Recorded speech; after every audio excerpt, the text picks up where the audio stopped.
ఉన్న బంగారాన్ని విడిపించి ఆ రోజు ఆన్లైన్ రేటుకే మేము కొంటాం. Sharma gold company.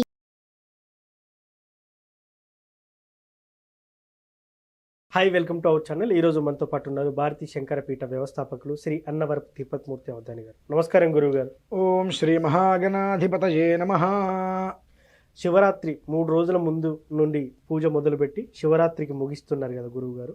సో ఆ క్రమంలో మీరు ఏదైతే పంచముఖి రుద్రాక్ష, త్రిముఖ రుద్రాక్ష అని ప్రసాదంగా ఇస్తున్నారట.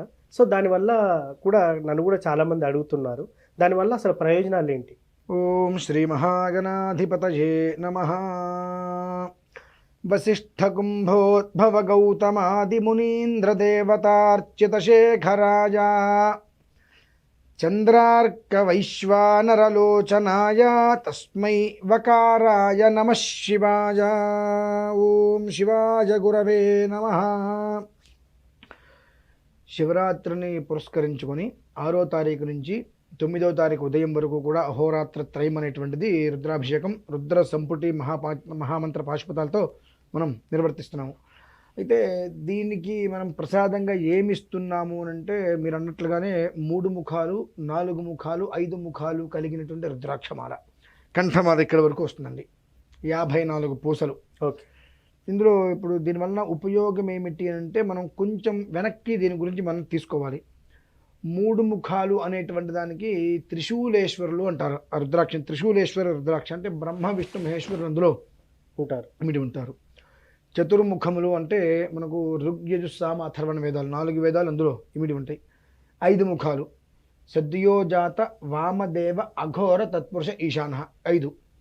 ఇవన్నీ కూడా ఎలా ఉంటాయంటే మనకు సంస్కార ఛందోబద్ధంగా దీన్ని కనుక మనం తీసుకున్నట్లయితే కనుక 4, 3 అంటే సప్తహ అంటే 7, 7 అంటే సప్తహ, సప్త అంటే సప్త సాగరాలకి కూడా అది మూలం.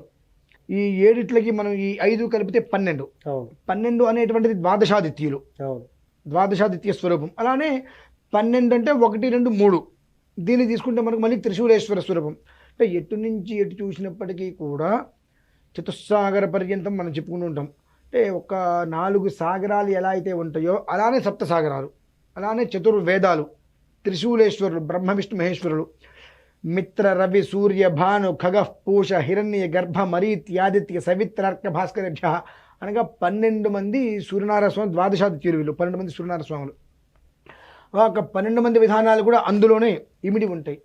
అటువంటి ఒక్క రుద్రాక్ష మన హృదయాన్ని తాకుతూ ఉన్నది అంటే మనకి ఈ వ్యాధి అనేటువంటిది ఉండదు. 2 ఈ బాధ అనేటువంటిది ఉండదు. అన్నిటికీ మించి ఇది మెడలో వేసుకోవటం వలన ఐహిక సుఖాల నుంచి బయటపడతారండి. నిజంగా ఒక రుద్రాక్ష వేసుకుంటే రోగాలు పోతాయి, సుఖంగా ఉంటుంది అనేది ఎంతవరకు వాస్తవం అన్నమాట? ఇప్పుడు ఒక రుద్రాక్షకి భద్రాక్షకి తయారీ రుద్రాక్షకి తేడాలు ఉంటాయండి. స్వతసిద్ధంగా చెట్టు నుంచి తయారై వచ్చినటువంటి రుద్రాక్షకి ఒక రేగి గింజని తయారు చేసే విధానానికి తేడా ఉంటాయి. అవి వేసుకుంటే ఎన్ని వేసుకునే ఉపయోగం ఉండవు. మరి ఒక రుద్రాక్ష వేసుకుంటే అంత శక్తి వస్తుంది అన్నప్పుడు ఎంతో మంది సాధువులు చూస్తాం మనం, నాగ సాధువులు, వాళ్ళ రుద్రాక్షలుగా ఉంటాయి. ఇప్పుడు ఆ రుద్రాక్షలు మీరు ఎక్కడి నుంచి తెప్పిస్తున్నారు? మరి కాశీ నుంచి, ఇండోనేషియా నుంచి వస్తాయండి అవి. అవి చెట్లకి కాసిన రుద్రాక్ష, చెట్లకి కాసినవే వస్తాయి మనకు. ఎందుకంటే మనం తయారు చేయడానికి మనకు అవకాశం లేదు. అది నేపాల్లో మొన్న వెళ్ళినప్పుడు చూసాం, కొన్ని చోట్ల తయారు చేస్తూ ఉన్నారు. ఎక్కడెక్కడ తయారు చేస్తున్నారు విధానాలు ఏంటో తెలుసుకున్నాం. ఒరిజినల్ రుద్రాక్ష విధానం ఏంటి, దాన్ని తడిపిన తర్వాత మనం పట్టుకుంటే ఎలా ఉంటుంది, దాని విధానాలు మనం టెస్ట్ చేసుకున్న తర్వాతే దాన్ని వేసుకోవటం వలన అవతల మనిషికి శరీరంలో మార్పులు వస్తాయి అంటేనే మనం అది ఇవ్వగలుగుతాం, లేదంటే కొన్ని ఇవ్వం. ఇందులో ఇంకోటి సార్, ఇప్పుడు రుద్రాక్షలో కొంతమందికి సప్తముఖి, కొంతమంది త్రిముఖి, కొంతమంది 2 ముఖాలు వేసుకోమంటారు. మీరు వాళ్ళ జాతక పరిశీలన చేయకుండా ఎలా ఇస్తారు? మరి విష్ణు విష్ణు విష్ణు విష్ణు ఈ జాతకాన్ని అనుసరించి రుద్రాక్షమాల ధరించాలని చెప్పిన ఎవరండి? ఆ మాట నేను అనకూడదు, అందుకనే ముందే విష్ణు విష్ణు అన్నారు సార్. జాతకానికి రుద్రాక్షకి సంబంధం లేదండి, అది ముందు తెలుసుకోవాలి. బాగానే ఉంది, ఈ నక్షత్రం వాళ్ళు ఈ రుద్రాక్ష వేసుకోవాలి, ఈ రాశి వాళ్ళు ఈ రుద్రాక్ష వేసుకోవాలి అని. 32 వరకు 33 వరకు ముఖాలు ఉన్నాయి. మరి 33వ రాశి లేదు కదండి వేసుకోవడానికి. ఏంటి మనకు కొంచెం నాలెడ్జ్ ఉండాలి, ఆలోచన. మీరు 24 ముఖాలు వేసుకొని మీకు కలిసి వస్తుంది మీ రాశి ప్రకారం అంటారు. ఉన్నవి 12 రాశులే, ముఖాలు మాత్రం 33 ముఖాలు ఉన్నాయి కదా. చెప్పటానికి ఎన్నైనా చెప్పటం వేరండి, ఆచరణలోకి వచ్చేటప్పుడు దాన్ని ఆచరించడం వేరు. ఇది అయితే ప్రధానంగా ఈ ఒక్క రుద్రాక్షమాల ధరించడం వలన ఐహిక సుఖాల నుంచి బయటపడతారండి. ఓకే. ఐహిక సుఖాల నుంచి బయటపడితే ఎట్లాగంటే జీవితాలు అనేటువంటి ఆలోచన. ఐహిక సుఖములు అంటే మీ అందరికీ తెలిసింది భార్య, పిల్లలు, సుఖము, సంతోషము ఇవన్నీ అనుకుంటారు. కానీ మా ఒక్క వైదిక భాషలో ఐహిక సుఖములు అంటే మనది కాని దాన్ని మనం కొనుక్కొని అప్పుల పాలవటం. అంటే ఏంటంటే మన దగ్గర ఉన్నటువంటిది 10,000, మిమ్మల్ని చూసాం మీరు చాలా మంచి పొజిషన్లో ఏదో కొనుక్కొని ఉన్నారు. వెంటనే నా బుద్ధి మారి మీలాగా ఎదగాలని కోరుకుంటా. మీలాగా ఎదగాలని కోరుకుంటే కష్టపడాలి. కానీ నేనేం చేస్తున్నాను, నేనేంటి, నా సంపాదన ఏంటి, అసలు నా చదువు ఏంటి, నా ఉద్యోగం ఏంటి, నా వ్యాపారం ఏంటి, నా ఇల్లు, నా భార్య, నా పిల్లలు, నాకు ఎంత వస్తుంది, ఎంత ఖర్చు అవుతుంది అనే విషయం నాకు అనవసరం, పట్టించుకోను. మిమ్మల్ని చూసి నేను ఏదో ఒకటి చేయాలంట, 10,000 దగ్గర పెట్టుకొని 90,000 పెట్టి లోన్ తీసుకుని ఏదో ఒకటి కొనేస్తా. కానీ నా సంపాదనకి నేను లోన్ కొట్టలేకపోతున్నా. అప్పుల పాలైపోయాం మనం.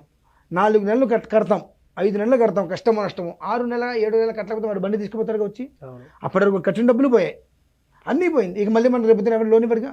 అంటే ఐహికము అంటే మనది కానిది, మనకు లేని దానికోసం మనం ఆవేశపడి, ఆరాటపడి, అప్పు చేసి, తిప్పలు కొనుక్కొని, తర్వాత కష్టాలు పడి అధోగతి పాలవటం. ఐహిక సుఖాలంటే ఇవేనండి. అంతేగాని మన కారులో లగ్జరీగా అవి కావు ఐహిక సుఖాలంటే. మనది కాని దానికోసం మనం తాపత్రయపడి, మనస్సు, మెదడు రకరకాలుగా అన్వేషించి ఏదో చేసేస్తే ఏదో వచ్చేస్తున్న ఒక ఉద్దేశంతో నడిచేటువంటి నడక, తప్పుడు మార్గాన్ని అనుసరించి. తప్పుడు మార్గం అంటే దొంగతనాలు, దోపిడీలు చేస్తారని చెప్పట్లా. తొందరగా ఎదగాలని చెప్పి అప్పులు చేసి, మీ దగ్గర 50,000 తీసుకుంటా, ఖర్చు పెట్టేస్తా, 4 రోజులు ఇస్తా అంట, నాకు దొరకవు, ఇంకొకరి దగ్గర 50,000 అప్పు చేస్తాను, తీసుకొచ్చిన 50,000 మీకు ఇవ్వలేను నేను, అందులోకి 5,000 నేను ఖర్చు చేసుకుని 10,000 నా ఖర్చులకు ఉపయోగించుకుని 40,000 మీకు ఇచ్చి నేను మళ్ళీ ఇస్తానంట. ఇంకో నెలలో అతనికి ఇవ్వాలి. ఇవన్నీ రొటేషన్ పెరిగి ఏమవుతుంది, మన నెత్తి మీద గుదిబండలాగా తయారవుతుంది. ఇటువంటి విధానానికి మనస్సుని వెళ్ళనీయకుండా ఈ 3 ముఖాలు అనేటువంటి త్రిశూలేశ్వరులు, కాల, త్రికాల, నేత్ర, త్రినేత్ర, శూల, త్రిశూల అంటారు. అంటే 9 మళ్ళీ అవి. ఈ 9 అనేటువంటి దేనికి వచ్చిందండి, అది ప్రాజాపత్యాది నవఋషులకు వచ్చింది, గ్రహణ వాళ్ళకు వచ్చింది, అంటే నవగ్రహాలు వచ్చింది. అంటే ఈ ఒక్క 3 ముఖాలు, 4 ముఖాలు, 5 ముఖాలు అవి కూడా అంటే మనకు ఇలా ఉంది కదండి. మాలున్నప్పుడు ఇక్కడ వరకు మనకు 50 పూసలు వచ్చేస్తాయి అటు ఇటు. ఓకే. రుద్రాక్షలు ఇక్కడ మాత్రమే 2 వచ్చేటప్పటికి 3 ముఖాలు, 2 4 ముఖాలు మనం వేసి వాళ్ళు వెతుక్కు ప్రత్యేకంగా ఎక్కడుందో అని భౌత దమిటి వెతకక్కర్లా. ఖచ్చితంగా కిందకు వచ్చేటువంటి 4 రుద్రాక్షలు 3 ముఖాలు 4 ముఖాలుగా 2 4 ఇక్కడ పెట్టి ఇవ్వడం జరుగుతుందండి. చిన్న చిన్న రుద్రాక్షలు అన్నీ కూడా. గురువుగారు, ఇప్పుడు ఇది పూజలో పాల్గొన్న వారికి ఇస్తారా, అక్కడికి వచ్చిన వాళ్ళకి ఇస్తారా, ఎలా ఉంటారు? ఇది పూజలో పాల్గొన్న 3 రోజులు అభిషేక విధానంలోని అవకాశం ఉండే ప్రత్యక్షంగా కానీ పరోక్షంగా కానీ పాల్గొన్న వాళ్ళకి మాత్రమే నేను ఇవ్వగలుగుతానండి. ఓకే. ఎందుకంటే ఇప్పుడు దానికి అంత శక్తి మనం చేసినప్పుడు ఆ శక్తి ఎవరి పేరు మీద చేస్తున్నాం అనేటువంటి ఒక విధానం ఉంటుంది అక్కడ చెప్పబడి. ఆ చెప్పినప్పుడు ఎవరికైతే మనం చేస్తున్నామో వారి మెడలో వేసుకోవడం వలన దాని ఒక శక్తిని వాళ్ళు తీసుకోగలుగుతారు. మామూలుగా మేమైతే మీకు డబ్బులు ఇచ్చేస్తాం, మాకు మాల్యం అంటే అమ్ముకోవాలంటే అది వేరే విధానం అండి. ఇట్లా మనం అమ్ముకోవాల్సిన అవసరం లేదు కదా. అటువంటిది వాళ్ళకి ఇచ్చిన దాని శక్తిని వాళ్ళు తట్టుకోలేరు. 1, 2 దానికి ప్రత్యేకమైన నియమాలు ఏమైనా ఉన్నాయా అంటే రాత్రి పడుకోబోయే ముందు తీసి పక్కన పెట్టి ఉదయం పూట స్నానం చేసి మెడలు వేసుకోవడం, అంతకుమించి విశేషమైన నియమాలు ఏమీ ఉండవు. ఎందుకంటే అదే మనిషి యొక్క మనస్సుని, నడవడికని మార్చేస్తుంది. చక్కగా మనిషి ధర్మంగా ఉంటే తన ఒక జీవితం శుక్లపక్షంలో చంద్రుని వల్ల ఏ రకంగా అది వృద్ధి చూపిస్తుంది అనేటువంటి విషయం అదే చూపించేస్తుంది. కాబట్టి ప్రత్యేకంగా ఇలా అలా అనేటువంటిది ఏమీ ఉండదండి. కాకపోతే విడిగా అయితే మాత్రం నేను ఎవరికి కూడా ఇవ్వను. సార్, ఎప్పుడు ఒకవేళ నాకు రుద్రాక్ష కావాలి, సో మీరు చేసే పూజలో నాకు ప్రసాదం కూడా కావాలంటే ఏ రోజున మీ పూజకు అటెండ్ అవ్వాలంటారు? మనకు 6, 7, 8 అండి. ఓకే. 9వ తారీఖు ఉదయం వరకు జరుగుతుంది. ఓకే. 3 రోజులు కంపల్సరీగా పూజకు రావాలా? వాళ్ళ ఓపిక అండి. అది వస్తే ఏమవుతుందంటే అండి, వాళ్ళ స్వహస్తాలతో చేసుకోవచ్చు. ఓకే. ఆ అవకాశం ఉంటుందా? అయ్యో, 360 శివలింగాలకు వాళ్ళ స్వహస్తాలతో అభిషేకం చేసుకోవచ్చు అక్కడ. అది యోగం. అక్కడ చేసుకొని 4 రోజు 3 రోజులు అయిపోయింది. 4వ రోజు అంటే మనకు 9వ తారీఖు. 9వ తారీఖు రోజు నాడు అక్కడ ఉన్న వాళ్ళందరికీ నేను అది ఇవ్వడం జరుగుతుంది. అందుబాటులో లేని వాళ్ళకి జాగ్రత్తగా దాన్ని పంపించడం అనేటువంటి జరుగుతుందండి. Thank you sir. అసలు మీరు పూజలో పాల్గొన్న వారికి ప్రసాదంగా ఇచ్చే రుద్రాక్ష వల్ల ఎటువంటి ఫలితాలు ఉంటాయని చాలా చక్కగా చెప్పారు. Thank you. సో చూశారు కదా, శివరాత్రి రోజున 3 రోజుల పాటు పూజలో ఉంచే రుద్రాక్షని ప్రసాదంగా తీసుకొని మెడలో వేసుకుంటే ఎటువంటి ఫలితాలు ఉంటాయో గురువుగారి మాటల్లో విన్నాం. ఇది వాటి కార్యక్రమం. మరో కార్యక్రమంలో మళ్ళీ కలుద్దాం. Thank you.